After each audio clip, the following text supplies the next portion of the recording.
găsit la o nouă întâlnire cu Claudia și cu Diana. Cu Mm. Diana și cu Claudia. Eu sunt Claudia, iar lângă mine este prietena mea, Diana. Bună dimineața din nou. Ne-am trezit, am pus starea la cale și acum încercăm să șeruim din ce am hotărât noi. Da, Diana s-a gândit azi să vorbim despre adolescenți și așadar tema zilei de astăzi, acestei emisiuni, va fi mame de băieți, mame de De, copii, de băieți, tineri, mame de da. adolescenți și de mame de tineri bărbați sau, na, Da, da, mai da, da. Și cum e încolo. soacră? Sau și soacră, da? Soacră, Viitoare soacră, da. da, nu suntem soacre niciuna, da? Nu Da, sunt... Diana, te invit să deschizi discuția. Am putea să vorbim întâi cum este când avem Eu am doi băieți, au vârste diferite. Diana are doi băieți de vârste mai apropiate. Copiii Dianei sunt mai mari fiii decât ai mei, mei, puțin. da, fiii mei sunt adulți, da. Fii, da. Să știi că la Maramureș, că mai vorbeam așa și Diana îmi zicea, nu-i copil, că de la nu știu ce vârstă deja adolescent și pe urmă se numește bărbat sau așa. La Maramureș, interesant, numim, acum eu nu, dar din popor, așa, din vechime și mai ales pe, zicem, în Maramureșul istoric, Da. copil se numește un băiat, ei zic așa, copil la băiat și fată la fată. Deci termenul de copil e adresat mai mult unui băiat. Și asta mi se pare așa interesant. Da, da, da, deci nu e interesant că și atunci când zicem om, știi? În general, când Ah, zicem om, e bărbatul.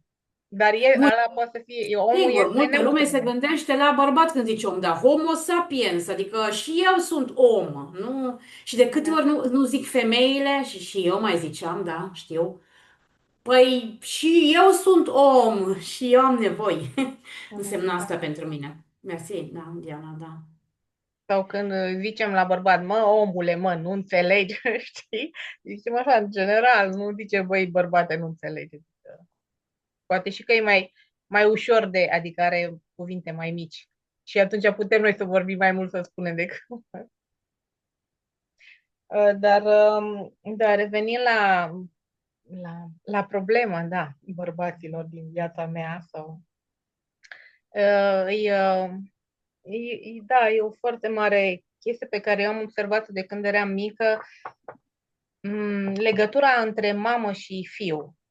Am observat-o și la tatăl meu, uh, că erau foarte multe discuții cu maica mea, dar eu nu le vedeam, adică mi se părea normal că noi stăteam la părinții mamei.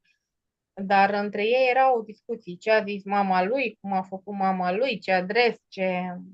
Și îl vedeam pe tatăl meu când mergeam la bunica mea, la maică sa, nu știu cum se comporta, cum era,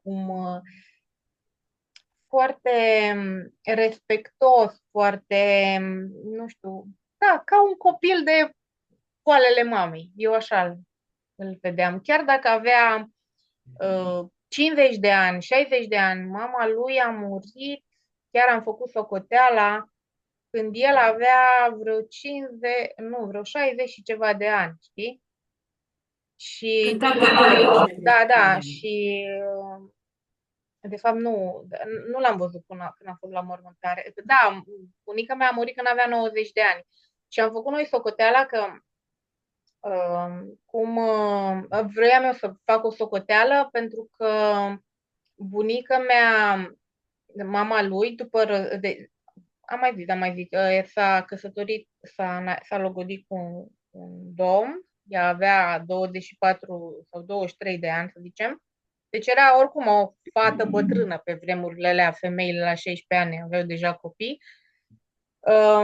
Și el s-a dus în război, a murit și atunci, după război, a trebuit să găsească pe cineva. Știi cumva, nu știu dacă ai avut dacă sigur ai avut și tu, se activează programul ăla de a avea copii. Știi? Programul care orice femeie îl are, eu zic. Și își căuta bărbat și știi disperarea aia, de a căuta bărbat de a face copii. Adică, nu știu dacă a fost la tine, la mine eu așa l-am văzut.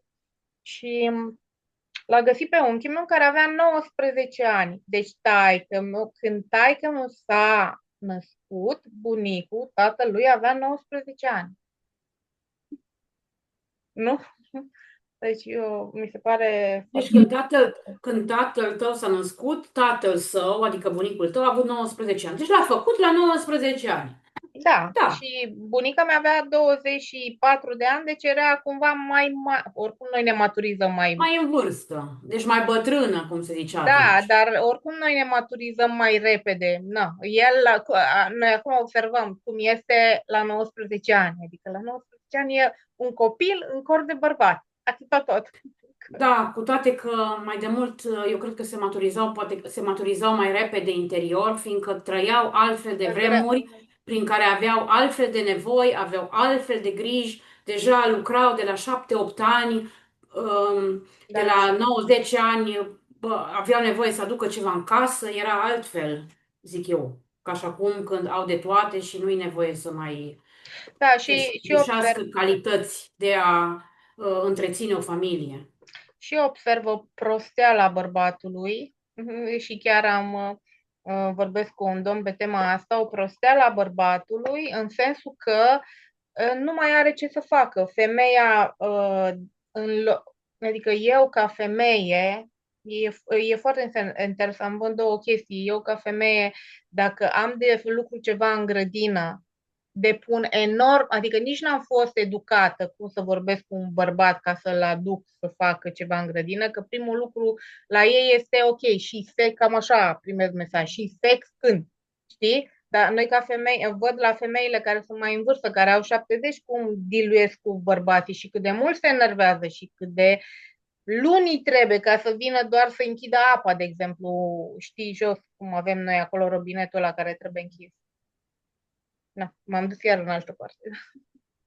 Da, Da, dar e și problema bărbați și femei pentru că copiii, băi, hai să vorbim așa despre băieți, să le spun băieți, da. băieții mici din ziua de azi vor deveni adolescenți, vor deveni tineri bărbați în devenire, bărbați în devenire, apoi bărbați care vor trăi viața asta împreună cu femei sau nu știu dacă sunt împreună cu bărbați, considerăm deocamdată O că luăm împreună cu subiectul ăsta femei. noi nu știm să vorbim despre el sau ne vom abține de Uh-huh. la așa ceva. Normal că ai vorbit despre asta. Pentru că noi acum, și asta văd mult așa, multe femei dau vina pe bărbați, că bărbatul e așa, că nu e așa, dar de Pe fapt soacră, femeile când da? se trezesc, Că măsa nu când l-a se trezesc, educat. mamele, când se trezesc, când fac ceva ca să înțeleagă, atunci ele vor aduce pe lume băieți sau îi au deja, dar pot să ajute ca acești băieți să devină niște bărbați um, puternici. Pentru puternici, adică în sens, așa mă gândesc eu, puternic nu neapărat la mușchi, depinde acum de fiecare cum este constituția lui, dar puternic așa, puternic în lumea asta, nu? Bărbatul era ca un stâlp pentru, se așteaptă de la el multe lucruri, nu? Se așteaptă. Dar se așteaptă pentru că noi, femeile, suntem mai slabe. Am un fiu, e mai puternic decât mine, poate să ducă un ghiveci mare. Degeaba zicem că noi suntem feministe și avem aceleași drepturi și suntem la fel. Nu suntem la fel. Nu am atâta putere fizică cât are un bărbat. Probabil că dacă m-aș antrena, aș ajunge să fiu așa de puternică. Dar ei de ce au fără să se antreneze? Da, da, foarte tare, da.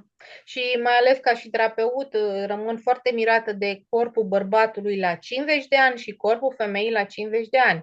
La 50 de ani, mușchii sunt foarte bine conturați, cu toate că nu fac sport. La bărbați, la femei sunt niște chestii acolo, care nu știu dacă e Și la mușchi sau piele. adolescent, dacă faci la un băiat terapia Baum, când fac și eu, vezi că mușchii sunt tari, deci este un alt fel de corp decât la un bărbat matur, mai, să zici, cum ai spus, la 50 de ani, decât la o fată sau decât la o femeie. E Da, da, da. extraordinar de observat asta, da. Da, sunt Și mai atunci ce ne gelatinoase facem, parcă Diana? cumva. Ce Hm? ne facem? Să trecem direct de la băieți mici la Da, da, la adolescenți? adolescenți. Faptul că tu îmi povestești și îmi povestești despre, pentru că eu nu am prezent un bărbat în viața mea și nici nu am tatăl, de fapt, tatăl băieților nu este prezent nici în viața mea, nici în viața lor. Um, Observ și pentru că tu ești dintr-o altă sau tatăl copilor tăi este dintr-o altă cultură în care nemțească, în care uh, acolo se știe clar că de la 18 ani sau când devine adult, pentru ei e normal ca bărbatul să plece de acasă. Nu știu la fete cum e, dar la bărbați asta știu și eu. Aici în România observ că rămân cât mai mult cu mamele, ceea ce eu am avut un astfel de bărbat, pe care, adică tatăl copiilor mei și fiilor noștri, că este și tatăl lor, care la 26 de ani el stătea doar cu maică sa, părinții lui fiind divorțați de când el avea 7 ani. Și da, pentru mine a fost foarte greu, foarte, foarte greu.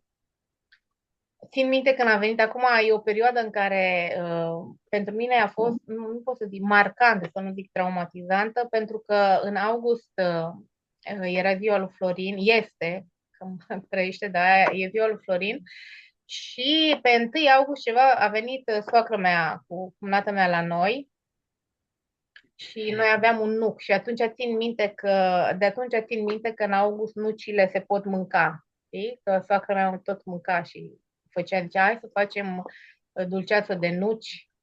Uh, și am avut o discuție foarte, foarte interesantă atunci, când m-am enervat, cred că i-am dat cumva și afară din casă, pentru că s-au dus la metro și mi-au umplut frigiderul plin, tixit era. Deci au venit să stea o săptămână și s-au cu cumnatul, unde și cumnatul așa, s-au dus la metro și mi-au tixit frigiderul și mi-au enervat chestia asta. Adică eu sunt obișnuită, sau la noi era obișnuit când vin la musafir, eu să mă ocup de așa ceva, știi?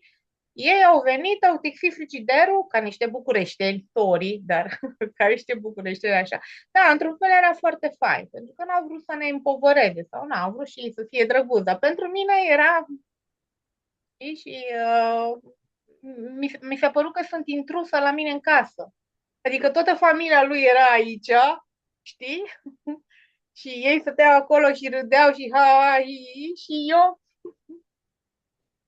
Îmi permit să spun ceva, mi-amintesc acum o glumă. Bule, ai făcut vreo faptă bună astăzi? Am făcut două. Două, wow, super, ce ai făcut? Am ajutat o bătrânică să treacă strada. Și care a fost a doua? Și am ajutat-o să treacă înapoi, că de fapt ea nu vrea să treacă strada. Da? Și nu mă prinde la ce vrei să zici. Și acum de cât te-au ajutat, că au umplut frigiderul, mă gândeam așa la sucrii tăi, au crezut că fac o faptă bună, că vă scuteți de griji, ca să fie pentru toată lumea acolo ceva și să nu se, că este asta în cultura românească, să nu stau pe capul lor sau să nu mă simt nu știu cum și atunci oamenii fac ceva în plus. Și poate ei au vrut să ajute, dar ajutorul respectiv tu nu-l vroiai, că tu vrei să, dacă Demonstrez ai soacrei oaspeți, mele. să faci tu pentru ei ceva, Păi, nu să facă ei, să-și aducă trebuia să-i și demonstrez alimente. soacrei mele că am grijă de băiețelul ei, nu? Deci, Poate vreau așa de voi, în general, sau nu așa. eu, era nevoia mea. Era nevoia ta, da. Eu cu socrul meu mă gândesc că acum, când mergeam acolo, nu făceam nimic. Că nu făceam nimic. Eram așa, cumva, știi, Păi ca de da, la și maică eu când mea. mergeam Să la... nu fac nimic, dar fie să nu fac nimic, să nu duc nimic. Adică mereu duceam câte ceva de aici, ori o prăjitură, ori ceva așa mai mare. Și făcut de mine, de așa, dar acolo nu tare mă băgam în oale, în cămară, prin frigider, nu făceam asta, că mă consideram așa oaspete și când veneau la noi, tot așa, nu intra ea nici la frigider, nici pe undeva, tot așa a rămas cumva. Nu, foarte, foarte Ceea ce drăguț. într-un fel e ok, că până la urmă, nu, e Eu, spațiul adică, celuilalt. Nu? într-un fel m-am înțeles foarte bine cu doamna, adică cu soacra, foarte faină era și drăguță, doar până când intervenea Florin, înțeleg? Adică intervenea. Până când apărea Florin. Acolo nu știam cum să parcă eram în plus. Ei fumau amândoi, se băgau în bucătărie și fumau amândoi și povesteau niște chestii din copilărie, din știi, care eu nu înțelegeam ce trebuie să le faci. Tocmai povesteam mai devreme, și eu mă retrăgeam în cameră sau îmi găseam alte chestii și îi lăsam acolo singur, știi? Deci vorbeam de relația mamă-fiu, se păstrează, nu contează vârsta. E cam aceeași. Eu am doi frați și mereu am observat că mama era mai apropiată de frații mei. Cumva așa. Cred că și energetic se întâmplă asta.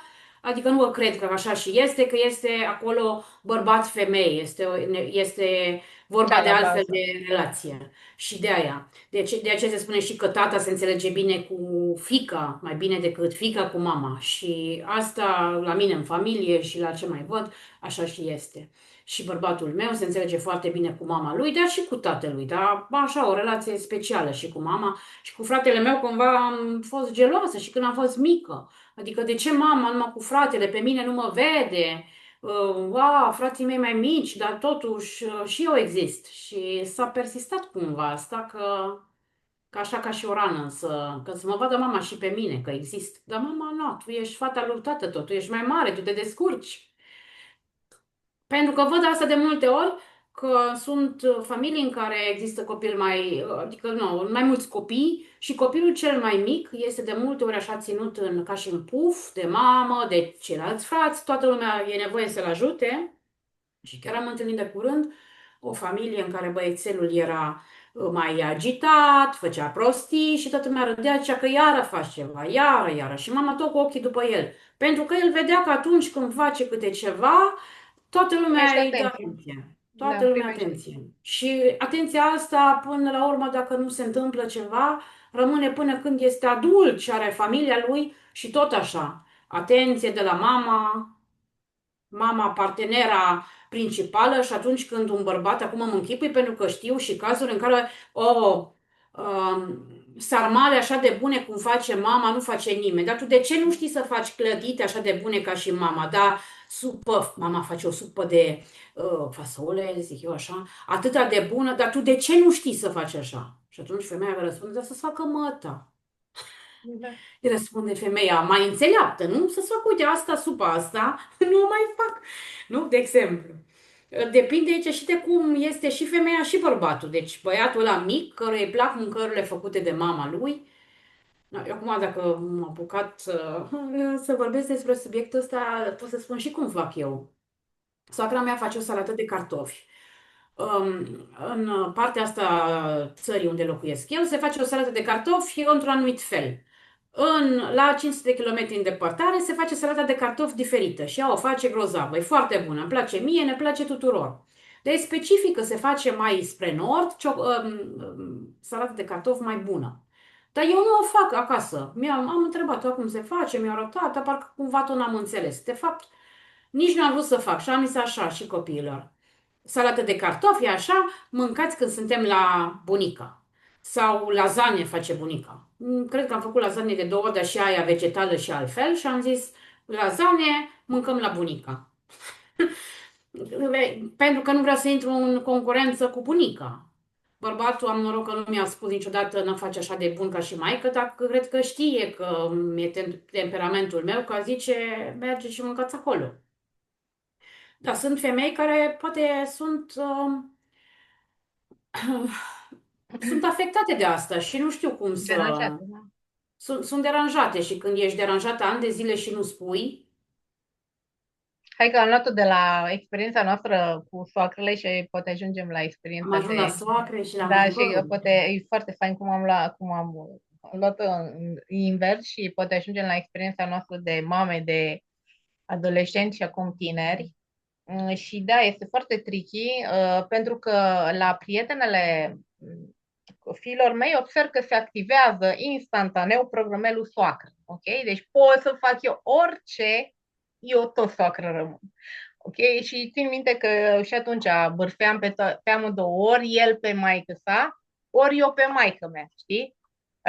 Bârfeam ce fac și cum fac și cred că și ei fac același lucru și de asta, într-un fel, nu prea mă bag sau nu știu să deal cu chestia asta, că mi se pare că doar actualiză, mi se pare că bagă energie într-un programel care se actualizează de mii de ani, dar inventat de cineva, nu știu cu ce scop, care poate ar trebui schimbat. Că nu mai suntem în vremurile alea în care, cum era asta lucreang, soacra cu trei nurori, nu? Aici, acum avem toate Da, opțiunile și și aceste altele. fete, eu mă gândesc că aceste fete ar putea lucra, sau ar putea să se gândească că de fapt e doar să conștientizezi că Diana este o soacră modernă, că a fi soacră în anul 2025 nu mai înseamnă a fi soacră în anul 1932.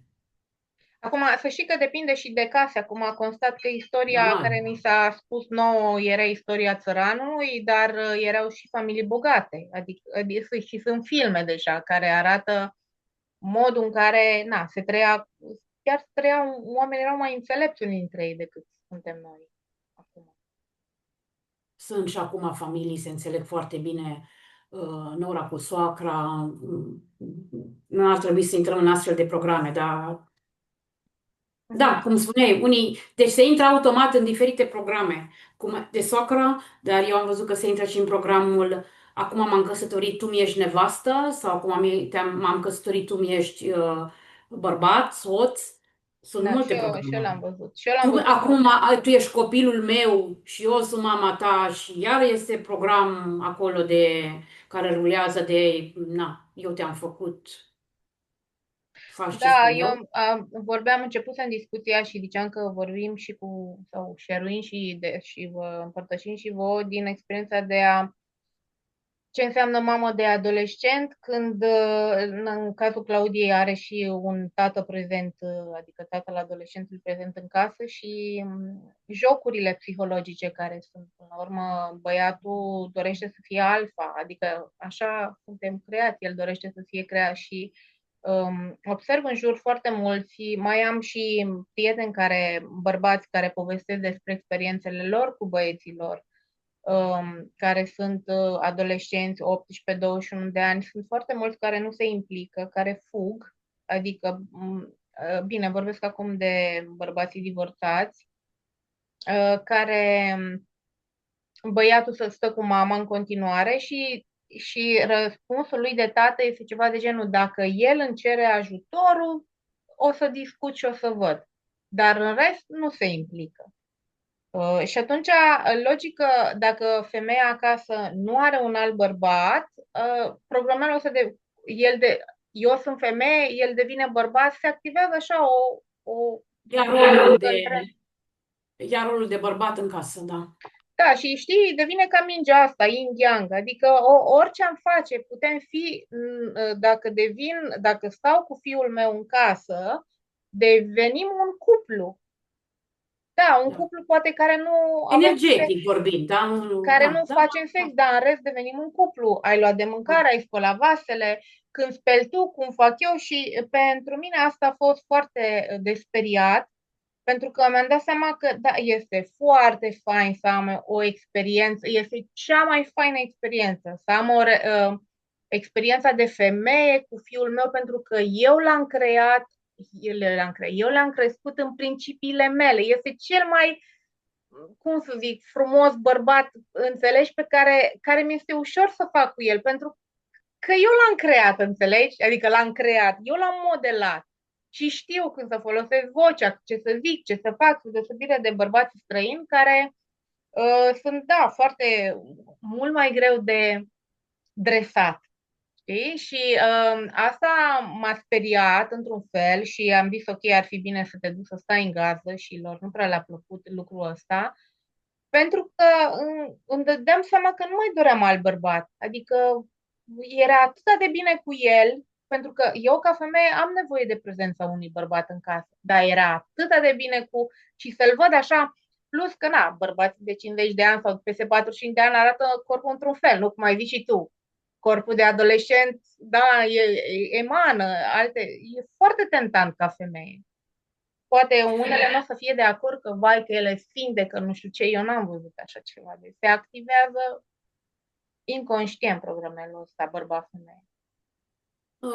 Și atrag. Exact. Nu vrem să dresăm bărbații, ci să comunicăm. Și, într-adevăr, e mai dificil să comunici cu o persoană necunoscută sau foarte puțin cunoscută, să ajungi la unison, decât cu o persoană care ți este cunoscută, sau cum sunt băieții noștri care nu îi cunoaștem de când s-au născut. Și am mai avut, apropo de faptul că tu ai frați, am o clientă care ea a divorțat și fratele ei a devenit cumva soțul ei. Adică Dacă avea lemne de spart, el se ducea, el făcea, adică bărbatul în casă pentru ea. Soția fratelui s-a mutat la țară și ei stăteau cumva la bloc, tot într-un sat, dar stăteau amândoi, unul sus și unul jos, și ei doi erau un cuplu. Ea făcea de mâncare, el aducea lemne, el, adică, știi, nu se certau, oamenii spun că nu se certau niciodată, erau cei mai buni. Sunt așa, da, normal că cunoaștem cu toții frate și soră care locuiesc, poate nici nu se căsătoresc nici unul nici altul și locuiesc în aceeași casă, casa părintească, mulți ani de zile. De ce nu se căsătoresc? Nu știu, există, mai ales la Da, sate, mulți relația, care nu au acest din interior, ca să facă ceva, sunt mai rușinoși, le e frică să facă un pas. Zic mai ales la sate, unde oamenii imediat vorbesc cum ai făcut sau te-ai făcut public să ai întâlnit pe cineva și atunci rămâne așa, într-adevăr, frate și soră, să, să, să trăiască împreună așa, ca și familie, dar foarte frumos, se armonizează unul cu celălalt, se cunosc și au grijă de bunăstarea, să zicem, a casei sau a ce au acolo, da.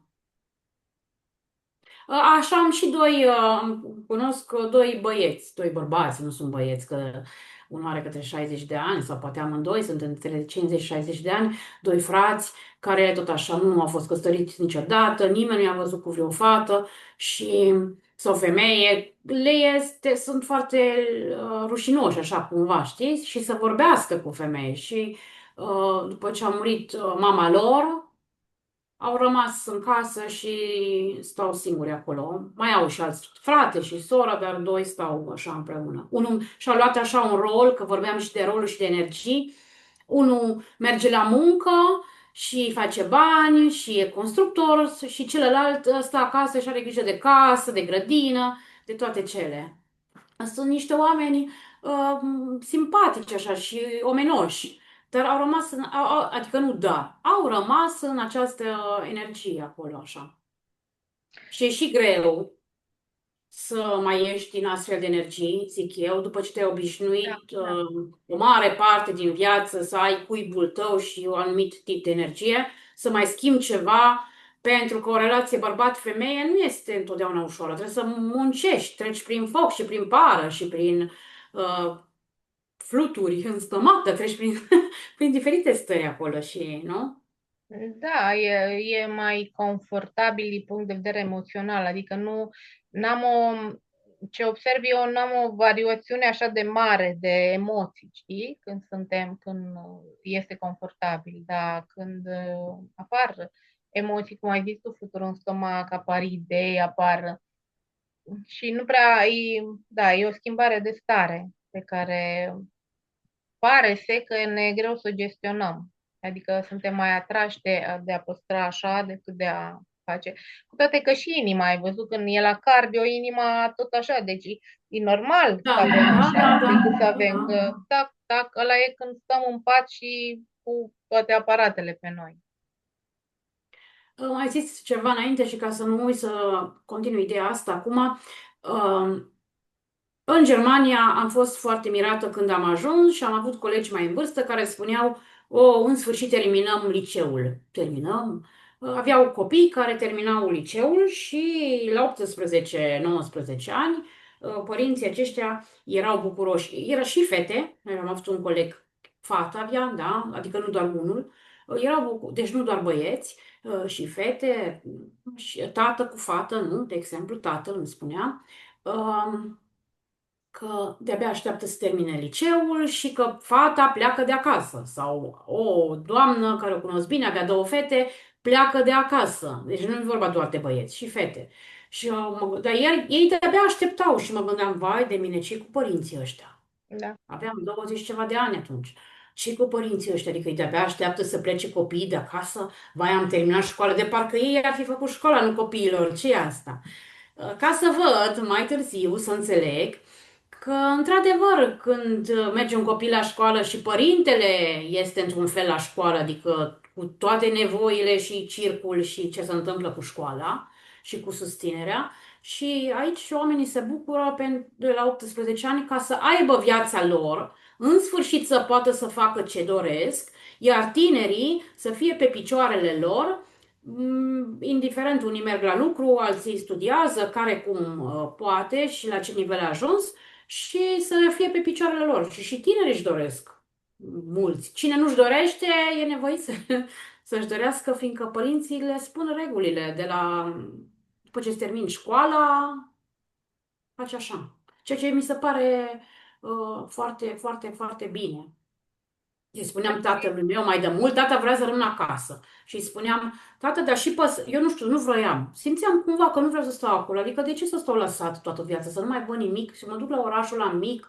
El deja se gândea cum să-mi fie viața. Și am spus, tată, nu, uite, și păsărelele, pasărea mare le aruncă pe păsările mici din cuib. Păsărelele mici, pui de pasăre, zboară din cuib și pleacă. Uite, așa, mi se pare normal să facă și oamenii. Da. Dacă găsesc, cum se numește, da, trebuie să o lipesc undeva. Am o poezie scrisă de fiul meu, cred că avea vreo 10 sau 12 ani, foarte, foarte faină, despre relația mamă-fiu și avea acolo o chestie foarte tare, în ce amintesc eu, și zicea așa că te iubesc foarte mult, dar suntem ca două păsări călătoare, nu mai știu, tu într-o parte și eu în altă parte. Deci atât de tare mi s-a părut, atât de înțelept mi s-a părut cum a zis el atunci. Da. Mai avem câteva minute. Oare să vorbim un pic despre comunicarea între, să zic, Da, adolescenți și tineri, tineri bărbați, nici nu știu cum se numesc, și mame. mame, Da. sau părinți în general, că nu doar mame? Nu, Da. haide, ce zici? De exemplu, o persoană care la un moment zice că sănătatea este cea mai importantă. E important să dormi seara de vreme, fiindcă se regenerează corpul tău și în ziua următoare poți să mai lucrezi sau poți să faci ceva, poți să mergi la școală sau așa. Și tânărul care de-abia așteaptă să meargă să se întâlnească cu prietenii lui sau să meargă la acea petrecere. Ce zici despre asta? Vrei să spui ceva? Da, bine, cred că am trăit-o și noi, nu? Când eram mici, tot așa. Deci faptul că facem 18 ani și cumva din punct de vedere social ni se spune că suntem adulți, asta înseamnă că ne dă dreptul și avem libertatea de a face ceea ce credeam eu că înseamnă, adică să dorm pe la 4-5 dimineața, ceea ce fac foarte mare majoritate a muncitori, adică celor care lucrează în ture. Știi? Și adică sunt foarte mulți părinți care lucrează în ture și copiii văd lucrul ăsta și ei de ce n-au voie și ei au voie, știi? Um, și pot să fac orice, pot să beau, că deja asta eu nu pot să înțeleg, știi, se fac inițieri la bărbați, la băieți când sunt mici. În România inițierile se fac cu câtă băutură ții. Adică eu, în România chiar este 80% din bărbați beau, ok? Că beau cu ocazie, dar oricum beau și băiatul vede lucrul ăsta. Și când este mare, nu e lăsat într-un fel să bea. Și atunci când ajunge la 18 ani, sunt foarte mult la spitale, ajung foarte mulți adolescenți alcoholici, adică în comă alcoolică, pardon. Tocmai din ovia asta, băi, am 18 ani, gata, de aici încolo e liber. Nu, dar trebuie să treacă prin asta, zic eu, prin experiența asta. Degeaba până nu dă cu capul. Eu știu că ai mei când au stat până la 21, da, am fost mai dur așa și nu prea îi lăsam noaptea, dar nu, trebuie să îi lași să vadă. Amândouă am plecat, nu? Eu am plecat de la 18 ani de acasă, nu știu, cred că tu ai mai devreme. Eu am plecat de la Și 14. Și frații faptul mei la fel. că, da, la început vreau să fac eu ca mine, până mi-am dat seama că, na, că nu e chiar așa, nu prea mai eram, cum se zice, responsabilă de emoțiile mele dacă eram nedormită de 2 nopți, dacă nemâncată, știi, atunci am început să Cu asta consum. vreau să spun că încercăm să-i protejăm, să spunem așa și așa. Noi avem mai mulți ani decât au tinerii din viețile noastre și în momentul în care încercăm să empatizăm cu ei, să vedem care sunt nevoile lor de suflet, ce își doresc ei cu adevărat, am putea să fim mai deschiși, pentru că au nevoie de experiențe în viața asta. Nu putem să-i ferim de toate, că noi știm deja cum e să nu mai fii conștient că ai băut prea mult sau să nu mai știi drumul spre casă sau să rămâi fără bani, cine știe unde, într-o stație de tren departe de casă. Nu știu, sunt multe lucruri, dar eu zic că este important să empatizăm, să înțelegem că sunt nevoile lor și experiențe prin care e nevoie să treacă pentru a Da, ca să deveni devină, maturi. da, și să poată să crească, să înțeleagă niște copii mai încolo. Și e bine Adică, că ne spun, că dacă nu ne spun, cândva nu ne vor mai spune deloc. păi da, normal, că și normal. Până la urmă, nici mie nu-mi convine să am lângă mine un bărbat care se duce și o folosește pe mama lui ca psihologă sau vorbește cu ea orice. Știi? Adică, până, na. Eu